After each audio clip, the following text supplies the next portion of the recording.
Hello everyone, welcome to Renu RL humanity is comfort channel. तो आज हम सेपरेशन ऑफ सब्सटेंस और क्लीनिंग फूड में जो मेथड्स हैं उसके बारे में पढ़ेंगे। चलिए देखते हैं। Methods of separation, hand picking. सबसे पहले हम इस वीडियो को देखते हैं। एज यू कैन सी इन ये जो चावल हैं इनमें ये कुछ डस्ट पार्टिकल्स हैं जिनको हम इजीली हाथों से निकाल सकते हैं और ये बहुत ज़्यादा लार्ज क्वांटिटी में नहीं है जिससे हम इन्हें इजीली बाहर निकाल सकते हैं। जैसे कि देखिए ये हमें साफ साफ दिख गया है ना, तो हमने इसको बाहर निकाल लिया और इसको हमने यहाँ साइड में रख दिया है ना। ऐसे करके हम धीरे धीरे ईजिली इन डस्ट पार्टिकल्स को निकाल सकते हैं। तो इसमें हम क्या कर रहे हैं, हैंड का यूज़ कर रहे हैं और हैंड से पिक कर रहे हैं। तो इस तरीके से हम अपने चावल साफ कर सकते हैं। चलिए अब इसके बारे में पढ़ लेते हैं। This method of hand picking can be used for separating slightly large size impurities like piece of dirt, stones and husk from wheat, rice और pulses। इसमें क्या बोला हुआ है, स्लाइटली लार्ज, थोड़े से बड़े होते हैं जिसकी वजह से हम उन्हें ईजिली देख सकते हैं और वो इम्प्योरिटीज़ हम निकाल सकते हैं। किस टाइप की इम्प्योरिटीज़ होती हैं? पीस ऑफ डर्ट कुछ पार्टिकल्स होते हैं, स्टोन्स होते हैं, हस्क मतलब छिलके होते हैं, अनाज है ना, अनाज के जो छिलके आ जाते हैं, कभी कभी हमारे दाल में आ जाते हैं, राइस में आ जाते हैं, है ना। कहाँ से निकालते हैं? व्हीट से, राइस से और पल्सेस से। इनसे हम इजीली हैंड पिकिंग के मेथड से ये सब चीज़ें निकाल सकते हैं। The quantity of such impurities is usually not very large, क्योंकि जैसे कि अभी हमने वीडियो में देखा कि हमारे चावल हम जो साफ़ करते हैं, दाल वगैरह, उसमें ये बहुत ज़्यादा क्वांटिटी में नहीं होते। हम ईजिली थोड़ा टाइम देके इन इम्प्योरिटीज़ को बाहर निकाल सकते हैं।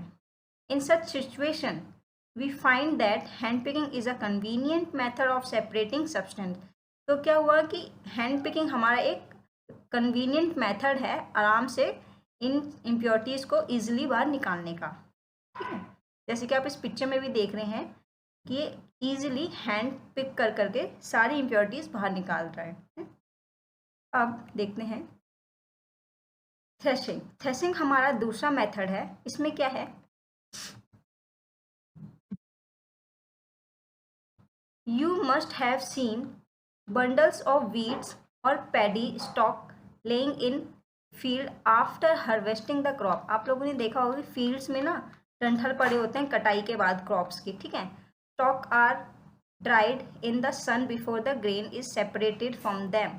स्टॉक्स को क्या करते हैं, जो हमारे डंठल जो होते हैं उसको हम सुखाते हैं। ठीक है, जिससे क्या होता है, each stalk has many grains seeds attached to it. जो डंठल होते हैं उनमें बहुत सारे गेन्स, अनाज लगे होते हैं। जैसे कि इस पिक्चर में आप देखिए, ये जो डंठल हैं, स्टॉक्स हैं, इसमें देखिए अनाज लगे हुए हैं, बहुत सारे पीसेस हैं जो अनाज के लगे हुए हैं और इनको पहले धूप में सुखाया जाता है।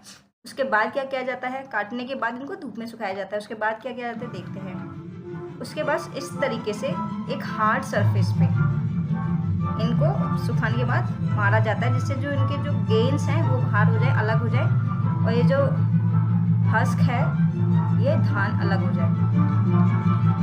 ठीक है, इसी तरीके से this process head is usually to separate gain from stock is etcetera is threshing.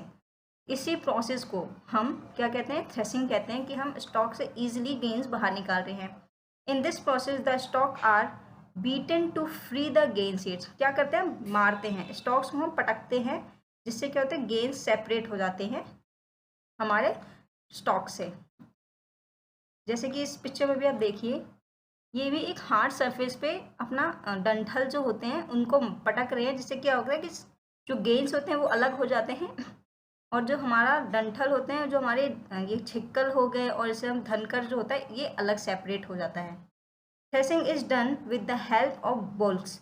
इसको हम बोल्क के हेल्प से भी कर सकते हैं। जैसे कि इस पिक्चर में आप देखिए, ये इन्होंने पीछे बांध रखा है और ये पूरी तरीके से जो है हमारे स्टॉक सूख गए हैं, और जब ये इस पर चलेंगे तो वो अपने आप दबेंगे और क्या क्या होगा, उसमें से बीज निकलने से अब वो जो होता है हमारा मूंगफली होता है, उसका जब छिलका हम सूखा होता है ना, आराम से जब फोड़ते हैं, दबाते हैं, उसमें दबाव डालते हैं तो वो एकदम से फूट जाता है, उसमें से क्या निकलते हैं, दाने निकलते हैं।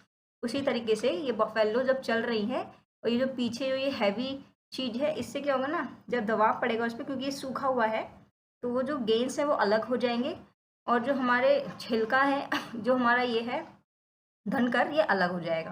ठीक है। और इसमें क्या लिखा है, machines are also used to thresh large quantity of grains. अब मशीन्स भी यूज की जाती हैं, चलिए देखते हैं।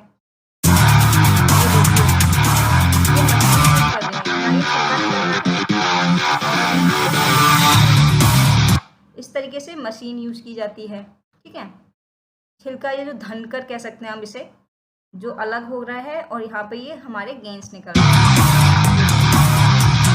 इस तरीके से हम, जब हमारे पास लार्ज क्वांटिटी ऑफ स्टॉक्स होते हैं तो उनको हम इस तरीके से इजीली निकाल सकते हैं। तो हमने यहाँ पे क्या किया, थ्रेसिंग किया। जो हमारे डंठल हैं उनको पहले हमने सुखाया, उसके बाद उसको पटका किसी हार्ड सरफेस पे, जिससे क्या हुआ कि वो इजीली गेहूँ बाहर आ गए, ग्रेन्स बाहर आ गए, अनाज बाहर आ गया, और जो हमारा धनकर हो गया, धान हो गया, या फिर हमारा जो छिलके हो गए वो अलग हो गए। तो आज हमने 2 मेथड्स पढ़े। पहला पढ़ा हमने हैंड पिकिंग, दूसरा पढ़ा हमने थ्रेसिंग। आगे के मेथड्स हम नेक्स्ट वीडियो में डिस्कस करेंगे। Thank you for watching.